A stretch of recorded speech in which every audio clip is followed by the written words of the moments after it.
dimineață pe la 4, un băiet de meu și un nepot de 17 ani s-au auzit că vin jandarmii și-au plecat și ei la vale. Eu am zis că vin mai târziu, că nu văd noaptea.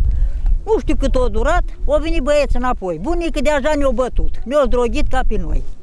Am luat un băț în mână să vin și eu la vale. Când am venit, m-am temut să mai vin la stradă, că la stradă știam că este jandarmi. Și am luat-o pe deal, pe la școală așa. Când am ajuns pe dealul și la acolo, văd noapte, dar se vede 2-3 colo, 2-3 colo, 2-3 colo. Am zis că sunt oameni de nici din sat prima dată. Când mai fac așa, am văzut că aveau semne pe noapte, pe semne pe... Erau jandarmi. O strigat unul la altul, ce vezi că vine cineva la vale. Și ăla zice, eu mamaie. Vine la mine, unde te duci mamaie?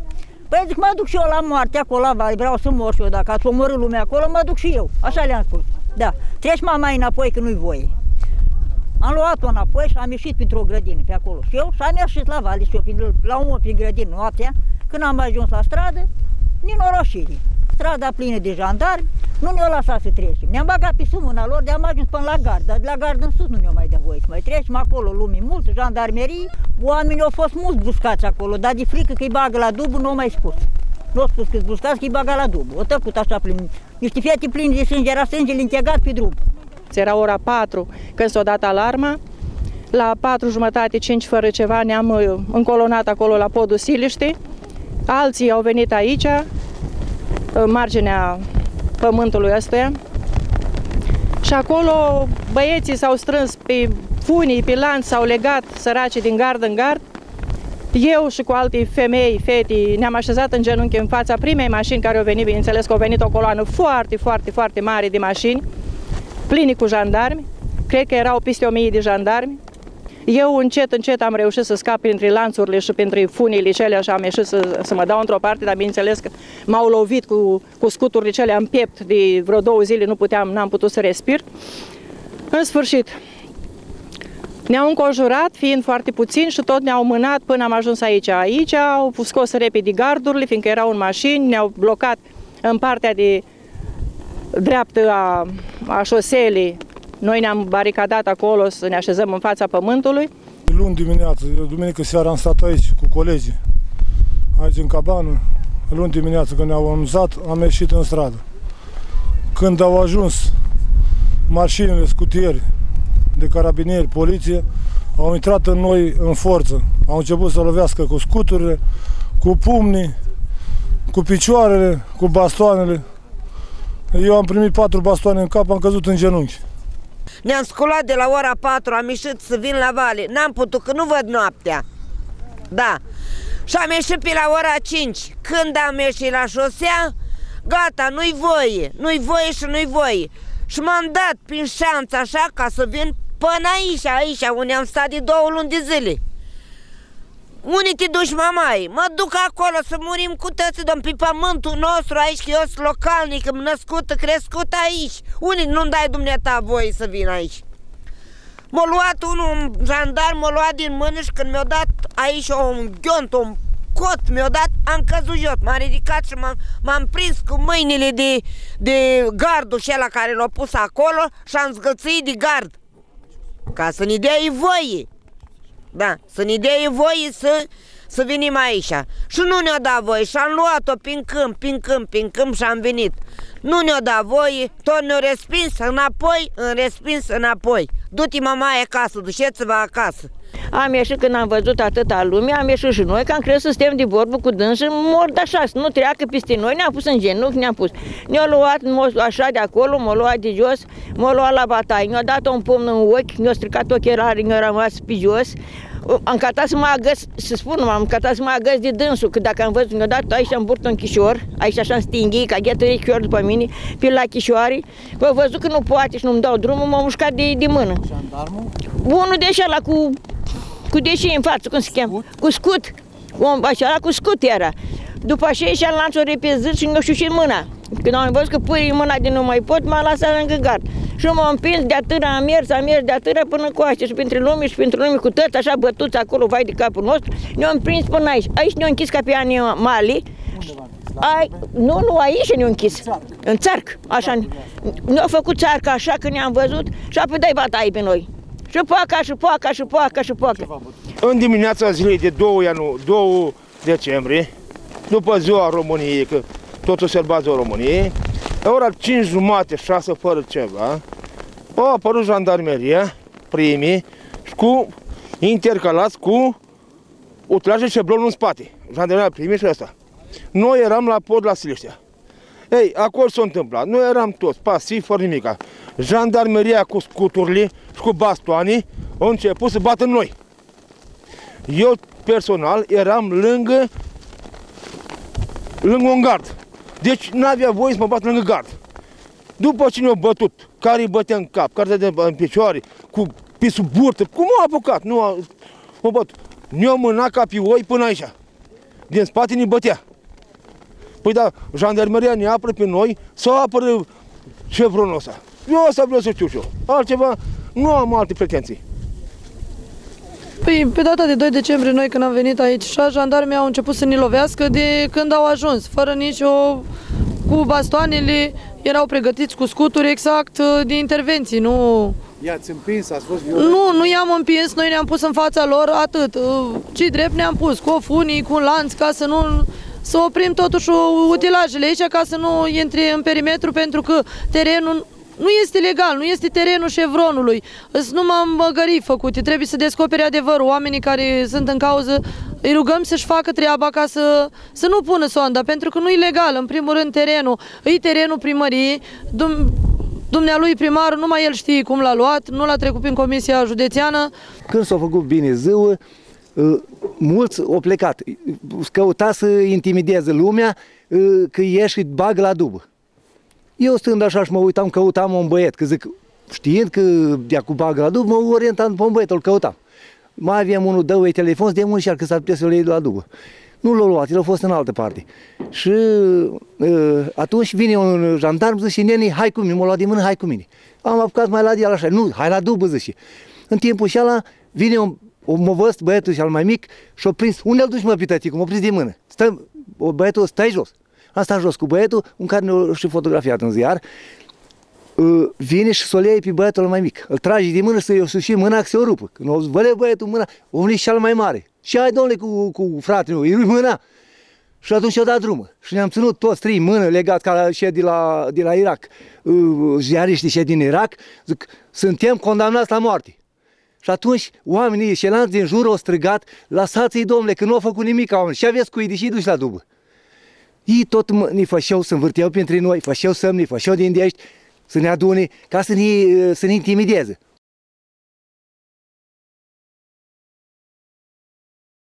Ei ne-au bruscat pe noi, nu a bruscat nicio persoană, nu a bruscat niciun jandarm. Exact cum au coborât din blindatele astea, regini, balene, cum se cheamă, au intrat în forță noi cu scuturile. S-au repezit forțat în noi. De ce au venit ei înarmați cu atâta și noi cu mâinile goale? Noi n-am venit, că i-am spus, noi n-am venit înarmați, n-am venit cu furci, n-am venit cu bețe, n-am venit cu nimica. De ce ne-au bruscat? Este la noi în sat un băiat, Edi Coromelcea îl cheamă, dacă puteți să-l vedeți, este bătut, o stat în pat. O stat în pat. Mai este unul care l-am văzut și pe ziar, Coromelcea Vasile, tot de la noi din sat, iarăși acele au fost bătut bine și cu unul Gâza Ioan. Aceia i-au săltat de pe jos, că ei s-au așezat jos în genunchi și eu știu ce le-au făcut acolo, nu știu că n-am văzut faza exactă. Pe Mariana Moroșanu a luat-o pe sus toți, așa, vreo 4-5, pe Doru Dediu, iarăși vreo 10 l-au băgat în dubă, mai mulți au fost în dubă. Mirel, de exemplu, un băiat, numai cât o ieșit pe poartă cu căldarea în mână să se ducă la apă, l-a înșfăcat. O arunca căldarea, l-a înșfăcat și l-a băgat în dubă, fără niciun motiv, fără nicio... El nici nu vrea să vină, că el nici nu prea a fost la proteste. Așa, făcea țuică și avea nevoie de apă.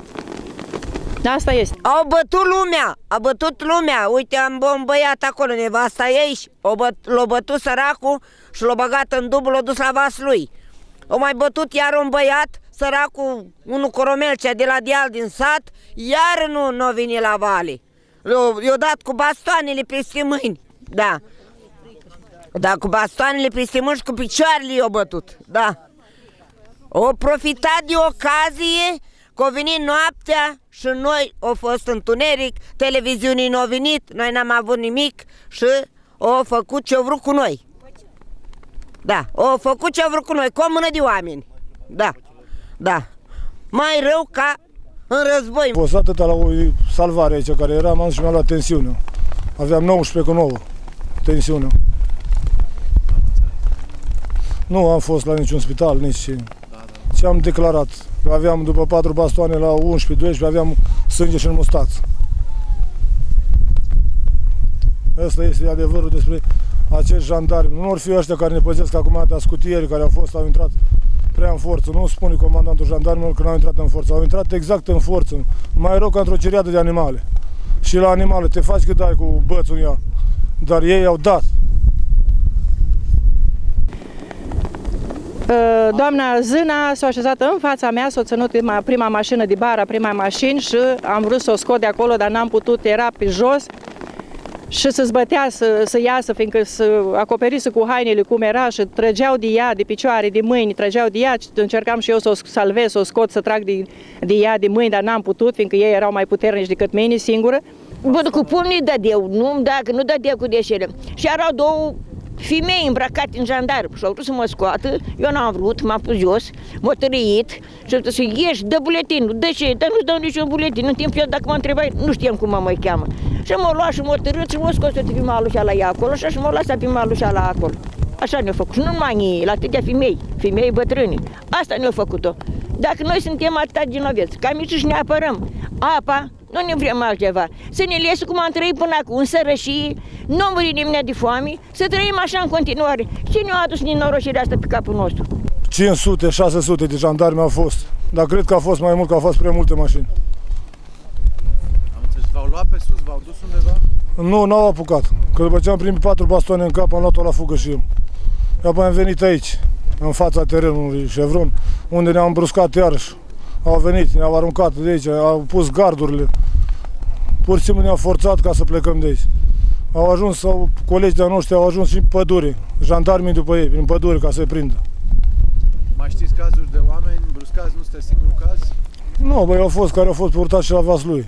Dediu Doru, Crenicianu Daniel, Spridon Constantin, Florea Ion, un verișor de-al meu.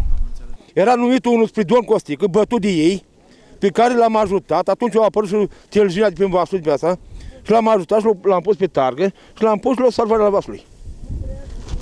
Și și-au făcut datoria. Cu ce v-a bătut? Cu bastonul. Bastonul? Da, mi-a dat două, pe spate mi-a dat. De aici. Eram în față și eram lângă gard personal. Nu eram în stradă, nimica. Ați răspuns violent în vreun fel? Nimica. Ei au venit cu scuturile. La urmă ei când au venit din coace ne-au bătut aici, care au apărut, i-au bătut și aici i-au bătut. Ni mâna ca pe oi, îi mâna. Spunea că sunt oile la mâna oile. Ei, oameni în față, ei în spate. Și Chevron după ei. Aici nu știu ce s-a întâmplat, că eu am rămas acolo personal. Dacă ar fi atâta de legală treaba, de ce stă atâta jandarmerie aici zi și noapte și ne păzește și pe terenurile noastre? Noi nu putem să mergem, pe acolo au fugărit oamenii prin păduri, au alergat jandarmii oamenii, i-au lovit. Nu-i corect. Nu sunt toți oamenii aici, dar atunci pe toți care erau mai îndrăzneți ne-au luat în dubă și pe restul i-au alergat prin păduri, pe terenurile lor proprii. Nu avem voie să mergem nici pe terenurile noastre. Au fost blocat drumul cu gard, drumul nici copiii n-au mers la școală în ziua aceea.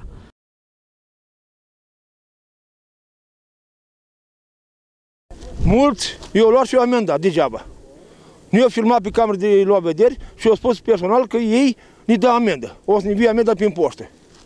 Ne amendează pe stradă. Eu cel puțin am 12 milioane amendă până acum. Prima dată am primit amenda în data de 16, atunci când a fost intervenția cu jandarmii aici în șanț, când i s-a făcut tatălui meu rău și l-a luat cu ambulanță, atunci când a fost lovit de jandarmi. Avem și de atunci filmulețul când l-a lovit jandarmii. O spus, scrie în procesul verbal că am ocupat strada, deși noi eram în șanț, aici în Stuf la Vale, nici de cum în stradă. După care a doua amendă am luat-o când am fost și am protestat în fața primăriei. Am spus că am adresat comunității jignitoare primarului, ceea ce cred că le merita, chiar dacă... Și a treia amendă am luat-o aici, când m-a luat jandarmii pe sus, deși eu am declarat că vreau să merg de bunăvoie singură, că îl luase pe tatăl meu, îl scosese din mașină și să-l bată. și în momentul ăla i s-a făcut rău și l-a luat cu salvarea și eu am vrut să merg în locul lui, știind că e bolnav cu inima, zic, domnule, merg eu în locul lui. Și când le-am spus că terenul e ilegal și n-au mandat de percheziții să caute în corturi aici, să umble prin lucrurile noastre, s-au enervat și m-au luat în dubă.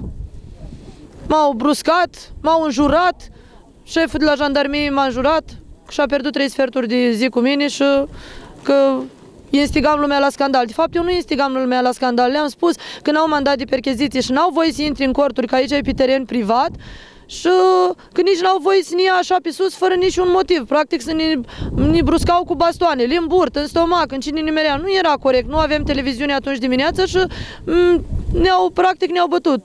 Tăticul are o coastă fisurată, la genunchi, lovit, pentru că ei l-au târât, au vrut să-l bage cu forța în dubă și omul, când i s-a făcut rău, s-au speriat și l-au lăsat în mijlocul străzi acolo.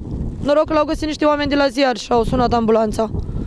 Eu l-a băiatul la Vaslui, l-a suit în mașină, l-a bătut cât o vrut ei. Amendă i-o dat la Vaslui, iar se ducea la moară și a zis că n-are certificat. Avea tot pe căruță de matriculare, nu știu ce a spus, adică acum are niște certificate. La noi până acum nu s-au dat certificate, nici n-am avut. Eu dat 7.200.000 amendă, ca să-l poată lua la pușcărie. Și bătut și vai de cap, și el, ca fiecare om, fiecare ieși să ne apărăm. Nu ne-a dus abuziv peste câmpurile lor, nu ne-a dus peste banii lor, peste... Domnule, e să-și continui munca, numai să retragă așa de la noi, să ne ies în paște, cum am trăit până acum, să trăim și acum de acum înainte. Asta vrem. Nu vrem altceva.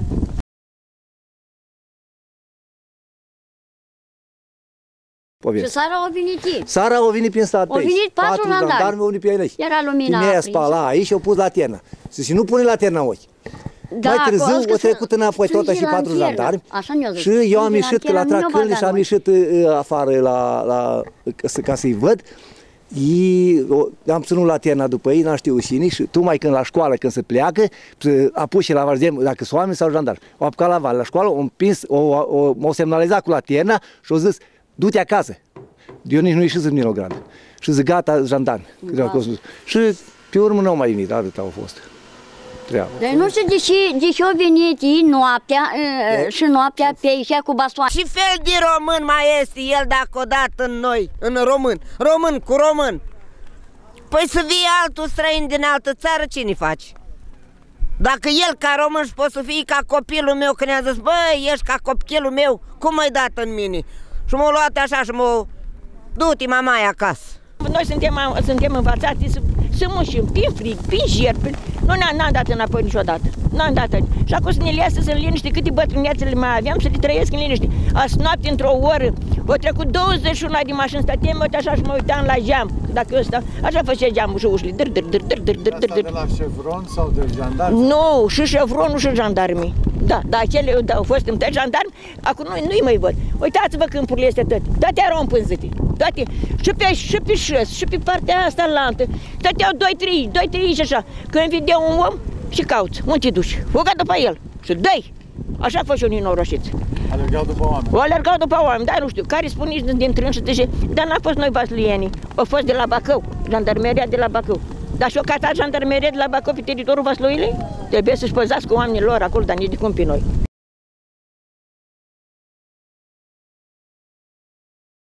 Asta e România noastră din ziua de azi.